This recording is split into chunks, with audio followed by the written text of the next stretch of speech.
Now, you know I like Bill Maher, this American commentator. Very left, very hardcore left, disagree with a lot of his politics, but he's very good when it comes to cultural stuff. Remember this front page? This was a front page in the Channel 9 newspapers. Australia prepares for 50,000 to 150,000 coronavirus deaths. This was never going to happen, and certainly wasn't going to happen at the time that it was published, when we had already started to do things like travel bans and we were on our way to having to stay at home. Well, Bill Maher calls this stuff out because he refers to it as disaster porn. It is 100% correct. Here's part of what he had to say on his show in the United States, and I thought it was worth playing because the bloke is absolutely bang on here, and I hope the Channel 9 newspapers trying to freak everyone out at paying attention. And finally, new rule, now that we're starting to see some hope in all this, don't hope shame me.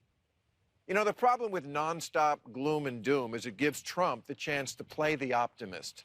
And optimists tend to win American elections. News sources have to rein it in. Everyone knows Corona is no walk in the park, because you literally can't walk in the park. But at some point, the daily drumbeat of depression and terror veers into panic porn. Enough with the life will never be the same headlines. And stop showing us this. You know, everything looks scary when you magnify it 1,000 times. Here's a pubic hair. Boo! Last month, the Washington Post ran the headline, "It feels like a war zone," with this picture. This is not a war zone. This is a man with a box of eggs. And I've never seen a war zone with this much bacon. Or how about this one? Horrifying simulation reveals the dangers of jogging during the coronavirus pandemic. Look, this virus is easy to catch, but if you can't avoid it jogging, you can't outrun much. Another recent Times headline was, "It's terrifying. Millions more out of work." What the is "it's terrifying" doing in a headline? Granted, it's a quote, but who are they quoting? Trump? Fauci?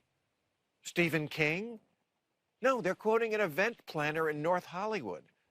No offense to the event planners of the world. It's amazing what you people can do with pine cones and silver spray paint. But why are you in my headline? Brilliant. It is my least favourite trope they do in the newspapers, where they take a quote like that from somebody unimportant and throw it up right in the thing to try to scare the living out of people. Pay attention. Clickbait. It's terrible at a time like this.